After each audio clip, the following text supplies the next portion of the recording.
Gopal plug in India से। और आज प्लग इन इंडिया टीम आई हुई है पूना के मगरपट्टा एरिया में और हम लोग ओला की टेस्ट राइड का आपको रिपोर्ट देने वाले हैं। तो कमलेश जी देखिए गाड़ियाँ आ रही हैं जा रही हैं, तो करीब 10 गाड़ियाँ आई हुई हैं पूना में। और हमने जो यहाँ के इंजीनियर हैं जो सस्पेंशन का काम करते हैं वो भी यहाँ पे आए थे। हम लोग ने वो साहब का नाम नहीं पूछा। तो गाड़ियाँ की जो फिट्स एंड फिनिशेस हैं वो काफ़ी अच्छे लगे, प्लास्टिक की क्वालिटी अच्छी है। मोटर का फीडबैक भी बहुत अच्छा है। जिनने भी चलाई है गाड़ी अभी तक उनको ऐसा लगा है कि टॉर्क काफ़ी अच्छा है, एक्सेलरेशन अच्छा है, डबल सीट में भी आपको कोई प्रॉब्लम नहीं आ रहा है। बैटरी रिमूवेबल नहीं है तो वो एक पेन एरिया है, लेकिन वो आपको ईथर में भी मिलता है, वो आपको चेतक में भी मिलता है। लेकिन बैटरी फ्लोर के नीचे होने की वजह से एक स्टेबिलिटी का आपको एडवांटेज है। डिज़ाइन वाइज सिंगल शॉकर आगे लगा हुआ है, सिंगल शॉकर पीछे लगा हुआ है। तो जो पीछे का शॉकर है वो एकदम हॉरिजॉन्टल है। तो वो एक डिज़ाइन है जो मोटरसाइकिल्स में कुछ हद तक कॉमन है, लेकिन स्कूटर्स में शायद पहली बार किया गया है। और उसको करने का एक कारण यह है कि हॉरिजॉन्टल शॉकर की वजह से आपको डिक्की बहुत बड़ी मिल रही है।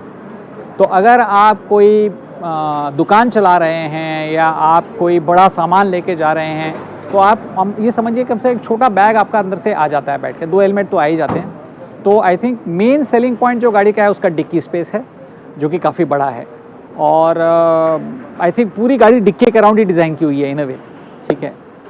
रेंज जब गाड़ी शुरू होती है तो करीब 150 किलोमीटर का बता रही है, जो कि ठीक है। मतलब 200-250 जो भी पहले बात कर रहे थे वो बहुत ज़्यादा ही था। 150 मेरे को लगता है कि जब तक हम लोग 2 दिन उसको चला करके एक्चुअल रेंज नहीं दिखा पाएंगे आपको, तब तक I will reserve my comments on that. तो ओवरऑल फिट्स एंड फिनिशेस जो फर्स्ट ओपिनियन लग रहा है देख दिखा करके काफ़ी ठीक ठाक है।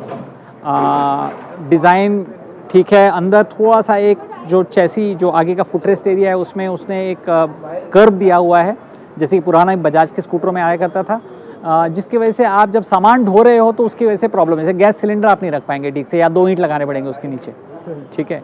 तो वो 1-2 चीज़ें हैं, लेकिन फ़ायदा भी है, थोड़ा सा दिखने में अच्छा दिखता है। कुछ लोग ऐसा चाहेंगे, बट मुझे लगता है कि अगर उसको सपाट कर दिया जाता, स्ट्रेट कर दिया जाता तो थोड़ा ज़्यादा अच्छा रहता। तो चलिए अक्षय जी से पूछते हैं कि उनका कैसा एक्सपीरियंस रहा। अक्षय जी ऑटोमोबाइल एंथुसियास्ट है, टीम BHP के काफ़ी बड़े फ़ैन हैं और बुलेट चलाते हैं और आज ओला की टेस्ट राइड करने के लिए आए हुए हैं। तो अक्षय जी बताइए फर्स्ट रिएक्शंस। तो जैसे अतुल जी ने बताया, मैंने काफ़ी सारे बाइक्स चलाए हैं। अभी कुछ पेट्रोल की गाड़ी भी चलाता हूँ, इलेक्ट्रिक गाड़ी भी है मेरे पास, स्पेशली प्योर का 7G है, बैटरी लव भी है। तो वी वांटेड टू अपग्रेड, हम लोग को कुछ अपग्रेड चाहिए था जो थोड़ा एक बेटर व्हीकल हो, जिसको हम एक लॉन्ग ड्राइव वगैरह पे भी लेके जा सके। एंड मुझे लगता है कि ओला S1 Pro ये सब बॉक्सेस टिक करता है। जो प्राइमरी हमने बाकी दूसरे गाड़ियों में देखे थे जो हमारे पास अभी है, जैसे डबल सीट में जाने के टाइम स्पेस इनएडिक्वेट हो जाता है या वो गाड़ी थोड़ा सा दब के चलता है, तो वो सारे इश्यूज हमने इसमें नहीं देखे थे। स्पेशली जो दूसरे गाड़ियों में हमने थोड़े प्रोमिनेंटली देखे थे। एंड डिक्की स्पेस काफ़ी अच्छा है, वो एक बहुत बड़ा प्लस पॉइंट है। जो मुझे अच्छा नहीं लगा वो था कि जो टेस्ट राइड की व्हीकल थी उसमें तो मेन स्टैंड नहीं था। Main stand is very important. Second thing, lady footrest चाहिए। अगर अब हम किसी के साथ जा रहे हैं जिन्होंने साड़ी वगैरह पहनी है तो उसके लिए बहुत इंपॉर्टेंट है। एंड सेकेंड थिंग इस डिस्क ब्रेक का एक्सेस थोड़ा अंदर के साइड में है, तो कुछ दिक्कत होती है। कुछ भी करना है, ऑफकोर्स ओला के सर्विस करेगा घर पे, पर उसके एक्सेस के लिए वगैरह पर पूरा आपको टायर निकालना पड़ता है, जो बाकी गाड़ियों में आपको सिर्फ कैलिपर निकलने से आपको इजीली एक्सेस हो जाता है। हमने गाड़ी को करीबन 20 मिनट हाइपर मोड में चलाया और गाड़ी इंस्टेड ऑफ कटिंग ऑफ जो हमने बाकी वीडियोस में देखे थे, यहाँ पे गाड़ी ने थोड़ा सा हल्का सा पावर टॉर्क कम कर दिया। तो गाड़ी पूरी तरह कट ऑफ नहीं हुई, पर थोड़ा हल्का हल्का स्पीड कम हुआ गाड़ी का, हाइपर मोड में वो था। तो हम लोग ने 20 मिनट चलाया होगा करीबन हाइपर मोड में। एंड स्पीड की बात करें तो हम लोग ने मैक्सिमम 90 kmph अचीव किया था S1 Pro पे। उसके आगे ट्रैफिक वगैरह था, इसके हम लोग नहीं जा पाए। ब्रेकिंग इज़ गुड, पर ABS होता तो और बेहतर होता। गाड़ी काफ़ी स्टेबल चलती है। तो जैसे हम लोग बाकी गाड़ियों में देखते हैं, जैसे वजन थोड़ा पीछे के साइड में आ जाता है और हम लोग इनिशियली टॉर्क देने का ट्राई करते हैं तो गाड़ी ऐसा थोड़ा स्लांट उठ जाती है। तो ये प्रॉब्लम्स हमने इसमें नहीं देखे, S1 Pro में नहीं देखे। Second thing is, double seat बैठने के बाद उस सस्पेंशन का थोड़ा आवाज़ आता है गाड़ी में, पर हम लोग ऑफकोर्स 2 हेवी लोग बैठे हुए थे उसमें, तो करीबन मान के चलिए 200 किलो तक का वजन था स्पेशली जो बड़े गड्ढे हैं उसमें थोड़ा सा आवाज़ आ रहा था, पर overall a very planted ride. मतलब गाड़ी कहीं पे ऐसा लगा नहीं कि कॉन्फिडेंस लूज नहीं हुआ कहीं पे गाड़ी पे, या स्किड हो रही हो हाई स्पीड पे, या टर्न लेते वक्त आपको क्या बोलते हैं स्टेबल लगा, मतलब हाँ टर्न वगैरह लेते प्रैक्टिस मैन्यूवर करते स्टेबल लगा। पर हम लोग ने वो जो ऐसा वाला नहीं ट्राई किया क्योंकि वो जगह नहीं था, और खराब रास्ते पे भी काफ़ी अच्छा हुआ था। और 120 किलो वजन है तो जाहिर है कि थोड़ा बहुत स्टेबिलिटी तो वजन से होगा। तो ओवरऑल एक्सेप्ट फॉर डब्बा लेके जाने का काम छोड़ के बाकी सब काम गाड़ी कर सकती है ऐसा मुझे लगता है। So I am going to definitely buy it. Okay, तो अभी टेस्ट राइड ख़त्म की और पहला रिएक्शन, पावर बहुत ही बढ़िया है। मतलब मैं जब पीछे बैठा था और गाड़ी जब एक्सेलेरेटर मारती थी तो आपको ऐसा डर लगता था कि आप पीछे गिर जाएंगे। शायद पीछे एक काइंड ऑफ अगर ग्रैब रेल थोड़ी वर्टिकल होती तो थोड़ा सेफ्टी अगर जैसा एक फीलिंग आ जाता उसमें। सस्पेंशन के मामले में मैं काइंड ऑफ मिक्स्ड रिएक्शन, ठीक भी लग रहा है और शायद थोड़ा सा इम्प्रूवमेंट हो सकता है, लेकिन जब तक उसे मैं एक दिन के लिए 2 दिन के लिए नहीं चलाऊंगा तब तक सस्पेंशन के बारे में टिप्पणी करना थोड़ा सा मुश्किल है। पीछे का सीट का कंफर्ट काफ़ी अच्छा है, सीट काफ़ी चौड़ी है तो पीछे बैठने वाले को बिल्कुल दिक्कत नहीं होती है। जो ट्रैफिक में हमने जब गाड़ी चलाई तो ठीक थे, ट्रैफिक जैम में हम लोग करीब 6-7 मिनट 10 मिनट रखे थे, तो उसमें जब आपको वीव करके जाना पड़ता है तो मैन्यूवरेबिलिटी वगैरह काफ़ी ठीक ठाक है। जिस प्राइस पे आपको मिल रही है गाड़ी उसके लिए तो बहुत ही ज़्यादा वैल्यू फॉर मनी है। काफ़ी सारे जो आपके हाई स्पीड गाड़ियाँ हैं आज के दिन में जो 80,000 90,000 की मिल रही हैं उसके कंपैरिजन में ओला एक नॉच ऊपर है। सस्पेंस की बात ये है कि गाड़ी मिलेगी कब, तो वो शायद उत्तर सिर्फ भाभी जी दे पाएंगे। तो हम उनके क्या बोलते हैं एक्शंस का इंतज़ार कर रहे हैं और उम्मीद करते हैं कि 2022 में हमको एक्चुअली प्रोडक्शन की गाड़ियाँ रास्ते पे देखने को मिलेंगी। तो तब तक के लिए फिंगर्स क्रॉस्ड। हमारे व्यूअर्स को जान के खुशी होगी कि हमारे टीम ने मिलके एक ये गाड़ी बुक की हुई है, और अगर मुझसे प्रश्न पूछा जाता कि क्या मैं ये गाड़ी लूँगा, तो मैं कहूँगा कि मैं 6 महीने के बाद देखूँगा और इस प्रश्न का आंसर दूँगा, क्योंकि 6 महीने बाद हमें पता चलेगा कि इसका सर्विस का जो मतलब जो विदाउट डीलर वाली जो बात चल रही है, ठीक है, उसका ऑन द ग्राउंड इम्प्लीमेंटेशन कैसा है। क्योंकि अभी क्या है, मुझे प्रॉब्लम है, मैं डीलर के पास जा सकता हूँ, प्रॉब्लम ठीक करा सकता हूँ।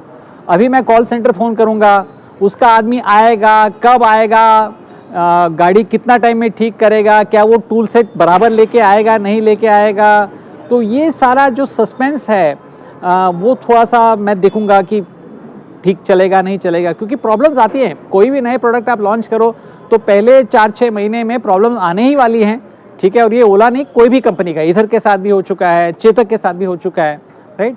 तो ये जो 6 महीने का वेटिंग पीरियड के बाद में शायद जब एक कॉन्फिडेंस आएगा तो उस समय फिर मैं बुक करने की सोचूंगा। Well, you don't see me in front of the camera as Atulji is a star. I'm just a simple cameraman, but I do have some thoughts on the Ola scooter which I tried yesterday. Mostly, I will talk about range, region, and software. I used an electric car and an electric cycle for more than 10 years. I just sold my electric car after 7.5 years, and I need some form of motorized transport to complement my e-bike. So I booked the Ola S1. Why the S1 and not the Pro? Well, I don't need cruise control, hyper mode, extra range, hill hold. I guess I can live without these features and gimmicks. Let's be honest here, hyper mode in the Ola or warp mode in Ather are gimmicks. In the city, it's impossible to use these modes consistently and on a regular basis. Let's talk about range. So the Ola S1 has a 3 kWh battery pack. Let's assume that 2.7 kWh is usable energy. There's always some buffer to prevent deep discharge. So that comes to 2700 watt hours. I don't know the exact buffer value, but that could be higher or lower. So for now, let's go with this. In EVs, the way you measure how well you ride is by checking the efficiency number. And efficiency is measured by watt hour per kilometer. And you can see this value in a well-designed EV. Assuming that I get efficiency of 25 watt hour per kilometer, I will get a range of 2700 by 25, that is 108 kilometers. This efficiency number is my assumption. It'll vary based on how you ride the vehicle. The way Atulji and myself ride an electric scooter is completely different from an average petrol scooter rider. We gradually accelerate, we let go of the throttle when we see traffic signal ahead of us, we let the scooter coast as much as possible, we try to use regen. All of this does not mean that we crawl at 25 kmph. We will definitely touch high speeds too. Another thing, we don't accelerate and brake like petrol scooter guys. That is a Neanderthal way of riding your scooter. When you use an EV, use it like a cultured lady and you'll get an amazing range. Another observation we have seen is how people apply the brake and then try to accelerate at the same time. So that doesn't make any sense to me. It's a disgusting way of riding a scooter, and again, Neanderthals do that. So the way I ride in Ola, I believe that I will consistently get more than 100 kilometers on the Ola S1, given the way I ride. If your efficiency numbers are in the mid 40s, you will get a range of 60 kilometers on the S1. Ultimately, it's all about efficiency, guys. Efficiency is the magic number, and you will need to observe it. It was disappointing that I could not find the efficiency number on the current 1.3 beta version of the software. We spoke to the Ola engineer, and he says the production version of the scooter will have widgets that will show the efficiency. That brings me to another disappointing aspect, unfinished software. Software is a huge part of a well-designed EV, and they did not show us many features. Moods is one such feature. This essentially behaves like the Faces feature of the Apple Watch. I was looking forward to this feature. I feel that Ola should have preloaded at least 1 or 2 moods for the test ride. Then there are no widgets to see, there are no flash forward apps, no demonstration of using multiple profiles. There was no demo of the most important feature, navigation. Apparently, Map My India maps are used in the Ola scooter. There is no Google Maps. Google Maps apparently becomes expensive as there is a per request cost associated with it. But well, for the end user like you and me, Google Maps is what everybody knows and understands. Most businesses are registered on Google Maps. Anyway, this is a very minor grouch from my side. The fact that all of these important user experience features that will be used by people from day one of the purchase is not shown to test ride owners is very disappointing.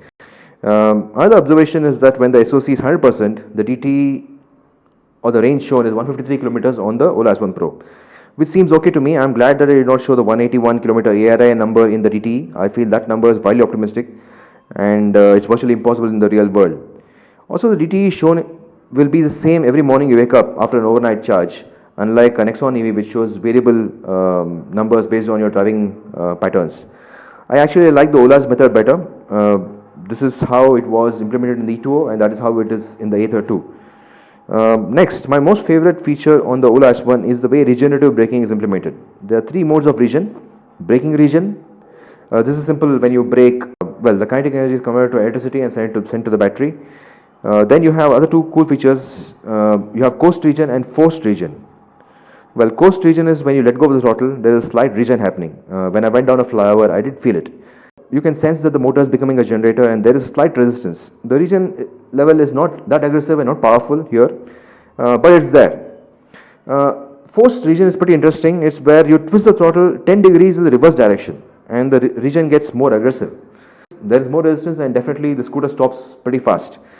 Guys, in my 2-kilometer ride, I never once touched the brakes. The magic of regen, man, that is the way EVs are meant to be driven. I love one-pedal driving in electric cars, and the implementation of regen here in the S1 satisfies me immensely. As far as ride and the hardware goes, there's nothing to complain about. Seating position is amazing, double suspension is incredible. We went on bad roads, I did not feel anything. All in all, I'm very impressed. Having said that, I feel there's a long way to go for Ola Electric to make this production ready. I would have been happier if they would have shown us the near production version. We hope we can get hold of the production variant soon and give you a more detailed report. But as everyone at Plug in India sends a lot of positive energy to Ola, Ather, and all the startups who are disrupting the ICE mafia companies like TVS, Bajaj, Hero, and others.